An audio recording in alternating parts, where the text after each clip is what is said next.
Yorana Irtoitiar Fototatuatua. Permettez-moi avant tout de saluer l'arrivée sur nos bancs de notre nouvelle collègue, Madame Meva Bourgade. Bienvenue parmi nous, Madame la représentante.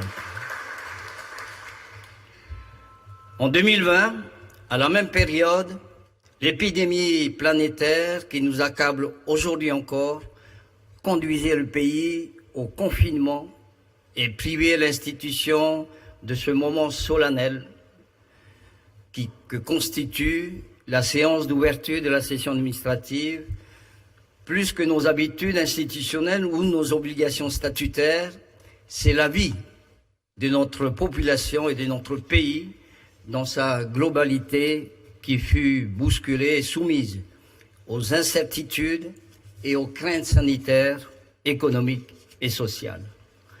Près d'un an après le début de cette crise sanitaire sans précédent, voici qu'à nouveau, nous pouvons ouvrir tous ensemble cette session administrative pour dresser le bilan de l'année passée et dessiner les perspectives des jours à venir. La tenue de cette séance solennelle porte en elle plusieurs symboles. Elle symbolise la faculté d'adaptation et de résilience de notre Assemblée en tant qu'émanation fidèle de nos populations. Elle illustre l'efficacité des mesures sanitaires mises en œuvre par le président de la Polynésie française, son gouvernement, avec le haut-commissaire de la République, qui nous permettent aujourd'hui de nous réunir dans des conditions bien différentes de celles que nous connaissions il y a plusieurs mois. Elle témoigne de la vigueur et de la vitalité de notre démocratie, aucunement ébranlée par les affres de cette pandémie. Enfin, elle démontre la mobilisation de notre représentation en toutes circonstances aux côtés du gouvernement pour légiférer, l'accompagner et assurer un contrôle bienveillant et efficace de son action. Durant les 12 derniers mois, nos travaux délibératifs n'ont guère subi de réelles interruptions et ont même connu, au vu des urgences économiques et sociales auxquelles notre pays a été confronté, un rythme fluide et soutenu. C'est ainsi qu'en dépit de nombreuses contraintes logistiques auxquelles nous avons su nous adapter, nous avons tenu 21 séances plénières, 2 commissions permanentes et 72 réunions des commissions législatives. Les 230 heures de débats générés par ces réunions n'ont été ni vaines ni stériles, puisqu'elles ont vu l'adoption de 195 textes émanant du gouvernement ou issus de notre représentation qui exerce avec un dynamisme grandissant son droit d'initiative. Parmi ces textes, certains ont été indispensables à la survie de notre économie, à la sauvegarde de nos entreprises et de nos emplois et au maintien d'une certaine forme d'équilibre social et sociétal en dépit du cataclysme sanitaire qui s'est abattu sur notre civilisation. Je me réjouis qu'ensemble, nous les ayons adoptés avec réactivité et sens du devoir. D'ailleurs, s'il est une donnée qui démontre l'unité de notre Assemblée face à la crise que nous traversons tous ensemble, c'est sans doute le nombre de textes que nous avons été en mesure d'adopter à l'unanimité au sein de cet hémicycle. Ainsi donc, depuis le mois d'avril 2020, 160 textes ont été adoptés à l'unanimité de nos votes, soit plus de 82% des lois de pays, délibérations ou avis soumis à notre suffrage. Je tiens à vous remercier, mes chers collègues, pour cet esprit de consensus, pour votre sens de responsabilité, sans renoncer à vos idées et à vos convictions. Vous avez su placer au-dessus des clivages ou des différents politiques ce qui fait battre le cœur de nos institutions, l'intérêt supérieur de nos populations. Cette prouesse est également la vôtre, Monsieur le Président de la Polynésie française, puisqu'elle témoigne de votre capacité à fédérer les esprits et les hommes autour des mesures aussi salvatrices que pertinentes et de politiques publiques courageuses et plus que jamais solidaires. Soyez-en chaleureusement remerciés. Vous méritez nos applaudissements, Monsieur le Président. Mesdames et Messieurs les représentants, notre mission de contrôle elles non plus souffert d'aucune démobilisation. C'est ainsi que la Commission de contrôle budgétaire et financier s'est réunie 32 fois au cours de l'année passée et a été en mesure de rendre près de 270 avis soumis au gouvernement. Par ailleurs, nous avons participé à 132 réunions de commissions ou d'organismes extérieurs et avons adressé ou posé au gouvernement 54 questions écrites et 34 questions orales. Enfin, s'agissant de notre droit à l'information, le rapport relatif aux travaux de la mission d'information portant sur le dispositif du soutien du prix du COPRA a été présenté à notre représentation en fin d'année dernière. Deux autres missions similaires mobilisent actuellement les élus et le service instructeur et concernent les conséquences économiques et sociales du référendum néo-calédonien sur nos nombreuses familles polynésiennes installées en Nouvelle-Calédonie, mais aussi le sujet complexe des évacuations d'intérêt insulaire. Mes chers collègues, la session qui s'ouvre aujourd'hui sera marquée par d'importants changements qui impacteront notre fonctionnement et s'inscriront notre institution dans une démarche vertueuse et progressiste. Ainsi, conformément aux engagements pris devant vous à l'occasion des précédentes allocutions solennelles, mais aussi dans le respect des recommandations formulées par la Chambre territoriale des comptes dans son rapport définitif d'observation portant sur la gestion de notre Assemblée, plusieurs réformes d'importance seront soumises à votre appréciation et à votre suffrage dans les semaines ou les mois à venir. La première d'entre elles concernera le statut de nos collaborateurs, leur gestion, le contrôle de leur mission et leur niveau de recrutement. En effet, par deux fois, en 2012 et 2018, la Chambre territoriale des comptes a souligné que la faiblesse des outils de contrôle de l'activité de nos collaborateurs était susceptible d'entraîner la mise en jeu de la responsabilité du président de l'Assemblée, recommandant ainsi de l'en dégager par la création d'un statut de droit privé de ces personnels. C'est ainsi, comme je me suis engagé en 2019, un groupe de travail constitué d'élus des trois groupes politiques représentés à l'Assemblée a été formé afin de proposer de manière collégiale les modifications réglementaires souscrivant aux recommandations de la Chambre territoriale des comptes. Cette démarche ouverte, transparente, concertée a abouti à la rédaction d'une proposition de loi de pays portant statut particulier des collaborateurs de représentants déposée sur le bureau de l'Assemblée le 10 mars dernier et puis étudiée au Conseil économique, social, environnemental et culturel le 25 mars dernier et qui sera examinée en commission législative puis en séance plénière dans les semaines à venir. Au-delà de la mise en jeu de mes responsabilités que j'assume sans embâche, en demeurant l'ordonnateur de nos dépenses, ce texte aura pour but de doter les élus d'une véritable responsabilité hiérarchique et de contrôle à l'égard de leurs collaborateurs et de protéger de manière plus efficiente les droits de ses personnels. Je ne doute pas, considérant les circonstances particulièrement consensuelles et collégiales de l'élaboration de ce texte, qu'il bénéficiera de votre soutien unanime. La deuxième réforme, qui viendra modifier et bonifier notre organisation, portera sur le fonctionnement des groupes politiques représentés à l'Assemblée de Polynésie française.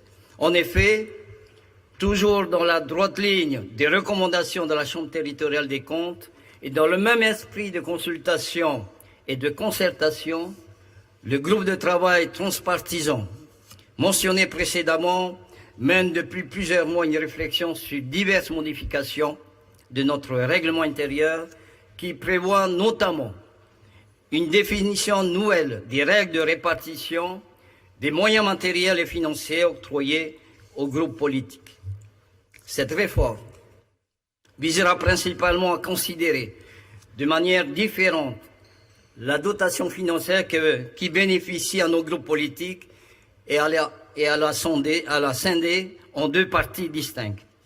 Il s'agira ainsi de verser à chacun des groupes politiques une part variable d'un montant proportionnel au nombre d'élus qui le composent, mais aussi d'une dotation fixe versée à chaque groupe indépendamment de son importance numérique et dont l'utilisation devra être exclusivement réservée au recrutement de collaborateurs de haut niveau. Nos groupes politiques reflètent la volonté des urnes et c'est en cela qu'ils doivent être respectés et considérés. Leur organisation, leur gestion et leur contribution à la bonne marche de nos travaux nécessitent d'importants moyens humains et matériels. Cette réforme, qui n'est non rien motivée par des considérations politiques, permettra d'y répondre de manière juste et équilibrée. Je souhaite ici que ces groupes, à la tête desquels œuvrent vaillamment nos présidents de groupe, poumons de nos institutions, en charge de lourdes responsabilités, soient en mesure de fonctionner correctement. Ces derniers s'adosseront ainsi les services de collaborateurs parlementaires aux compétences élevées afin de nourrir le débat démocratique avec consistance et de nous permettre de légiférer avec plus d'expertise et d'efficacité. Bien évidemment, ces modifications seront soumises à votre appréciation et à votre droit d'amendement. Par ailleurs, conformément aux observations de la Chambre territoriale des comptes, cette mesure sera accompagnée d'une évolution des règles de répartition et d'affectation de nos locaux et de nos moyens matériels. Les locaux attribués au président des commissions sont ainsi sanctuarisés. Je souhaite, par ce geste symbolique, marquer la légitimité, la stabilité et la pérennité de nos commissions législatives. Un arrêté fixant ces dispositions sera publié dans les prochains jours. D'autres modifications seront apportées à notre règlement intérieur. Elles auront trait notamment au recours à la visioconférence, déployée de manière exceptionnelle pour assurer une continuité institutionnelle durant la période de confinement. Il sera proposé de démocratiser cette méthode de travail uniquement pour les travaux en commission, en concertation entre le président de l'Assemblée et le président de la commission concernée. Par ailleurs, les délais de convocation des commissions seront réduits à 48 heures. La procédure d'adoption des délibérations budgétaires sera simplifiée. Les dispositions relatives à la prise de parole en séance clarifiées et précisées, et la politique de dématérialisation des documents sera accentuée grâce à la généralisation des moyens de transmission et de notification électronique. Les travaux du bureau de l'Assemblée feront l'objet d'une information plus transparente et plus régulière auprès des élus, et les présidents de groupe seront autorisés à y siéger avec voix consultative. Le fonctionnement de la commission de contrôle budgétaire et financier sera rendu plus efficient grâce à la clarification de ses règles de formation et de composition. Plusieurs dispositions calquées sur celles applicables en séance plénière de notre Assemblée viendront améliorer le fonctionnement de la commission permanente. Conformément aux récentes modifications de la loi organique, le président de l'Assemblée a la possibilité de déléguer une partie de ses pouvoirs d'ordonnateur au questeur ou au secrétaire général de l'Assemblée. Cette disposition sera intégrée dans le règlement intérieur. Le cas d'absence d'empêchement du président de l'Assemblée et les conditions de son remplacement ou de sa suppléance feront également l'objet de précisions et d'éclaircissements. Comme je vous l'ai indiqué tantôt, toutes ces évolutions réglementaires n'ont d'autre objectif que de conduire notre institution sur la voie du progrès et de la vertu. La vertu nous conduira à la faveur de la refonte prochaine de notre règlement intérieur à instituer un comité de déontologie dont le noble rôle sera de veiller à ce que chaque représentant exerce son mandat au profit du seul intérêt général et en toute indépendance. Ce comité, assisté dans l'exercice de ses fonctions par un déontologue indépendant, sera présidé par un représentant du groupe majoritaire et composé d'un représentant de chaque groupe constitué à l'Assemblée. Il établira un code de déontologie aux fins de prévenir ou de faire cesser toute situation de conflit d'intérêts ou contraire à l'intérêt général. Comme toute entité nouvelle, ce comité sera mis à l'épreuve du temps et sera, si nécessaire, amendé et adapté en fonction des réalités pratiques. Le progrès, lui, passe indéniablement par la formation des hommes, quelle que soit leur fonction. C'est ainsi que dans les tout prochains jours, en partenariat avec le GREFOC, débutera un cycle de formation de 30 heures destiné aux élus et aux collaborateurs et dispensé par une formatrice diplômée de l'ENA, ancienne commissaire du gouvernement et conseiller rapporteur auprès du tribunal administratif. Ces formations de haut niveau, mais néanmoins pragmatiques, porteront sur les situations de conflit d'intérêts, la responsabilité pénale des représentants à l'Assemblée, le droit institutionnel local et légistique. Je sais tout l'intérêt que vous porterez à cette démarche. Mes chers collègues, s'il est un sujet qui me tient particulièrement à cœur depuis mon entrée en fonction, c'est celui de l'ouverture de notre Assemblée sur le monde, qui passe par le développement de nos relations interparlementaires et la multiplication de nos actions de coopération régionale et internationale. Il ne s'agit guère d'une obsession futile et personnelle, mais bien d'une démarche fondée sur la conviction profonde que le monde a tant à nous apporter et que nous avons tellement à lui donner, nous aussi. Afin de donner une meilleure visibilité à ces sujets d'importance, je vous annonce, mes chers collègues, que 2 espaces numériques d'information dédiés à la coopération interparlementaire et à la francophonie seront consultables très prochainement sur le site web de notre institution et sur notre site intranet. La fermeture des frontières n'a pas été un frein à l'avancée de nos actions de coopération ou au renforcement de nos relations avec nos partenaires. Les réunions virtuelles vont bon train et malgré le décalage horaire, notre institution est toujours au rendez-vous et suscite, au-delà de nos frontières, l'admiration pour sa constance et son implication dans ses travaux interparlementaires.